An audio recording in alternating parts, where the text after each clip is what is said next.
Deni Avdija is him. The Wizards are on a 6-game winning streak. So I'm not gonna lie to you, I have zero plan. Usually I've got an iPad sat on my lap here and I'll go through the iPad and read everything I want to talk about. But today, I'm not gonna lie, I'm going straight from the dome. I've got nothing that I've written down to help express my thoughts in a logical way. So if I start to ramble, I will cut it out and edit the parts that I ramble out to make sure this video doesn't go on for 3 hours. Cool. So the first thing I want to talk about is the Washington Wizards. The Washington Wizards are on a 6-game winning streak, and it's not a coincidence that the 6-game winning streak started when Bradley Beal came back. I feel like people often, I'm one to say that we should blow it up, but people often negate how good Bradley Beal is and how much winning he actually does bring to the Wizards. Just because we were a bad team when he was the only person in the team, people think that he can't be a winning player. People forget even that season with Russell Westbrook, when Bradley Beal wasn't playing, the Wizards were bad, like really, really bad when it was just Russell Westbrook. But when there was Russell Westbrook and Bradley Beal, we played well. When it was just Bradley Beal by himself, we also played well. So people need to cut out all the Bradley Beal hate, because he really does bring us winning. Yesterday, he dropped 21 points and 7 assists. Some of those assists were beautiful, and some of those buckets were beautiful. In the fourth quarter, he really turned up and played really, really well. But enough about Bradley Beal, let's talk about Turbo. Deni Avdija, last 4 games has looked electric. Ever since the Rui Hachimura trade, he's looked really, really good. Even in games where he can't score, he got 10 rebounds, 10 assists, 10 rebounds and 10 points. I was one to talk about the Rui Hachimura trade being a bad trade for the Washington Wizards. But when we're playing as good as we are, I have to say for now, just for now, only for now, they're proving me wrong. Just for now. But in the future, it might be a little bit different. Even Kendrick Nunn looks good off the bench. He's really fast. I didn't notice how fast Kendrick Nunn actually was. But we're playing really well. Deni Avdija needs to get his flowers though. I just need to give Deni Avdija his flowers and tell the world that Deni Avdija is him. We knew he was a defensive stopper. We knew he was amazing on the defensive end. The rest of the world didn't, but Washington Wizards fans knew just how good Deni Avdija was defensively. But now his offense is taking a jump because he's getting more minutes, he's getting more playing time. He's not behind Rui Hachimura in terms of the scoring load. And he's fast. I didn't realize how fast he was. Why they call him Turbo, vroom vroom. Kristaps Porzingis got 3 blocks yesterday and got numerous assists. It's weird having a team that fits together really nicely.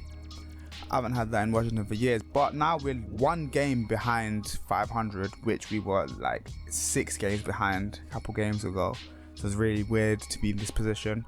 Only 1 game or 2 games behind the Atlanta Hawks, who haven't really looked good this season, so we could even jump to like the 7th seed by the end of the season.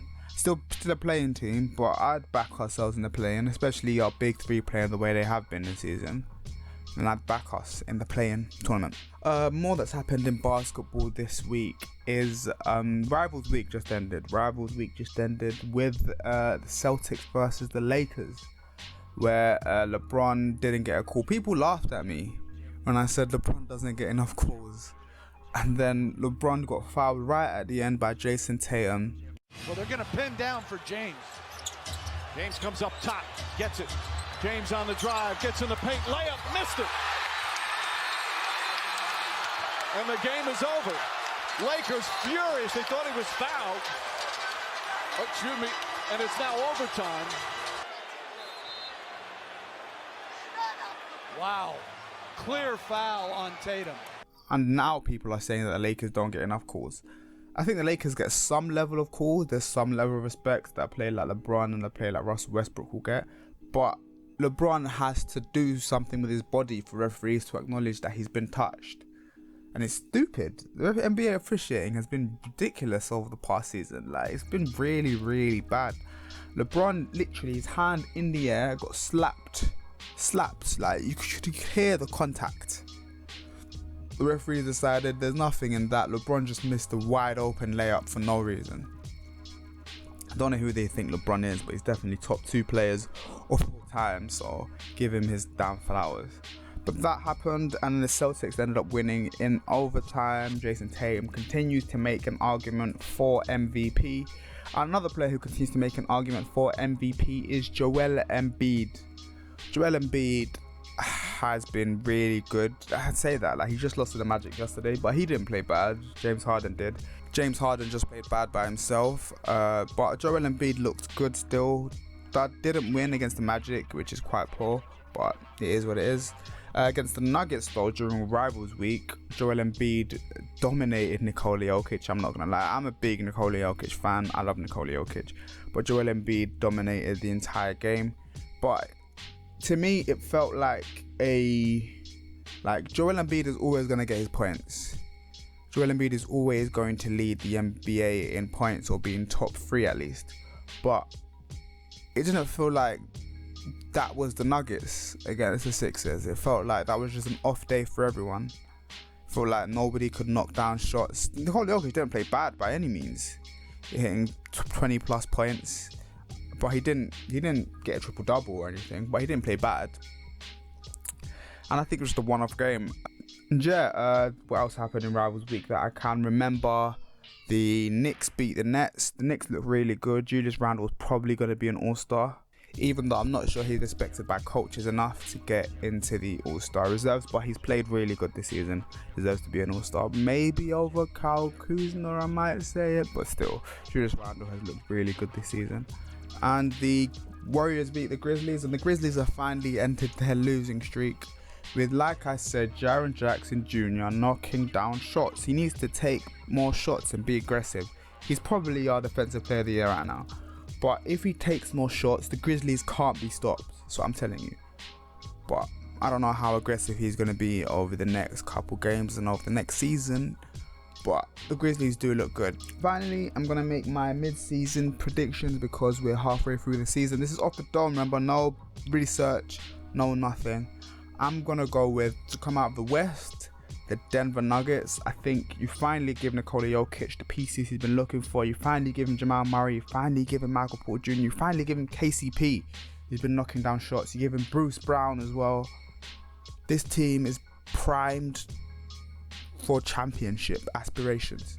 So I feel like the Denver Nuggets could finally break the barrier of holding back Nikola Jokic and get through to the Western Conference Final and get through to the NBA Finals.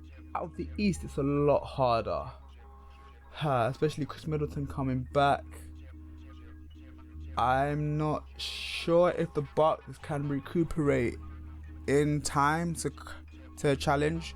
I think the Celtics definitely can, and I think the Nets definitely can. I think the Eastern Conference Final will probably be the Nets and the Celtics if they don't face each other earlier, but I don't think they will. I think they'll be the 1 and the 2 seed anyway. So I think it will be the Nets versus the Celtics in the Eastern Conference Final. And coming out of the Eastern Conference, I will guess give it to Jason Tatum. I think Jason Tatum will bring his team out to the NBA Finals again. But will he win? I'm not going to give you that prediction right now because I really want Jason Tatum to win, but I really want Nikola Jokic to win. So I'm going to tease you and leave you there with the fact, knowing that I think it will be the Nuggets and the Celtics. But anyways, that's all I've got to say in my ramble about this week's NBA, about Rivals Week, and about Deni Avdija being the man. Vroom, vroom, turbo. I'll see you, man, in a bit. Thank you for watching. Please like, comment, and subscribe. And I'll see you later. Boom.